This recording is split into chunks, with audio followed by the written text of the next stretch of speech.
ఈ నిరసన దీక్ష శిబిరానికి మద్దతుగా వచ్చినందుకు వారికి ప్రణవ్ బాబు గారికి ప్రత్యేకమైనటువంటి ధన్యవాదాలు. వారితో వచ్చిన నాయకులందరూ కూడా పేరు పేరున ప్రత్యేకమైన ధన్యవాదాలు. Thank you.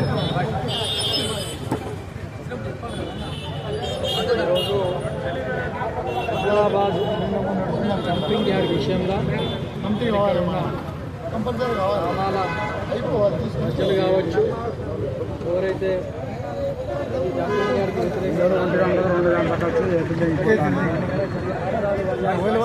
ఒక అసోసియేషన్గా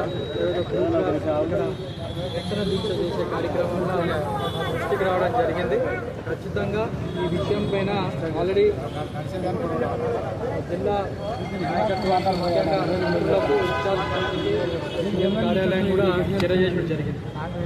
దీనిపైన జరిగే అనర్థాలు కావచ్చు, ఏ రకంగా దీన్ని వేరే ఈ ప్లేస్ నుంచి ఇంకో ప్లేస్కి షిఫ్ట్ చేయడానికి ఎట్లా ఉంటుంది, వెసులుబాటు చేయాలి అని మనం ప్రతిపాదించడం జరిగింది. దాన్ని తప్పకుండా అనుకూలంగా వాళ్ళు స్పందించి ఒక రిపోర్ట్ కూడా తెచ్చుకొని మళ్ళీ ఒక్కసారి వాళ్ళు ఇన్స్పెక్షన్ చేస్తా అని చెప్పి చెప్పడం జరుగుతుంది. కాబట్టి దీన్ని మనం వేరే రకంగా రాజకీయ ప్రజలపైన సమస్య, ఇందాక నేను చెప్పినట్టు ప్రజల సమస్య, ప్రజలకు ఇబ్బంది కలిగేది ఏది రేవంత్ రెడ్డి గారి ప్రభుత్వం కావచ్చు, కాంగ్రెస్ పార్టీ ప్రభుత్వం కావచ్చు చెయ్యదు.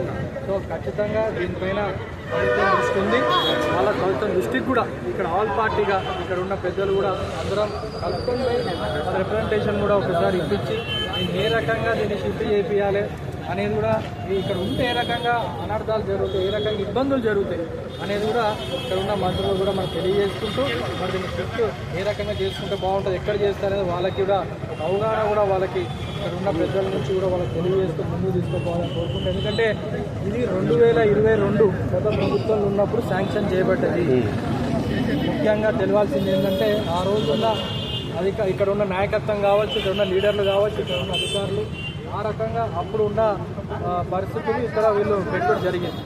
సో ఇప్పుడు మళ్ళా కాంగ్రెస్ పార్టీ వచ్చిన తర్వాత ప్రజలకు ఇబ్బంది జరుగుతుంది. ఇబ్బంది జరిగే విషయం ఏది కాంగ్రెస్ పార్టీ ప్రభుత్వం దానికి ఎంకరేజ్మెంట్ అందజేయడం చేస్తాం. కాబట్టి ఇక్కడ నిరాదీక్ష ఏదైతుందో వివాదిత నిరసన దీక్ష దీన్ని ముగించి రేపటి నుంచి మనం అసలైన ప్రభుత్వాల దృష్టికి మంత్రుల దగ్గరికి మనం తీసుకుపోయి ఏ రకంగా మనం వేరే చోట పెట్టాలి, కొంచెం అనర్థాలు జరుగుతుందని ఎక్స్ప్లెయిన్ చేసుకుంటూ ఆ రకంగా పోయే కార్యక్రమం చేస్తుందని తెలుస్తూ ఉన్న పెద్దలందరికీ నేను విజ్ఞప్తి చేస్తున్నా.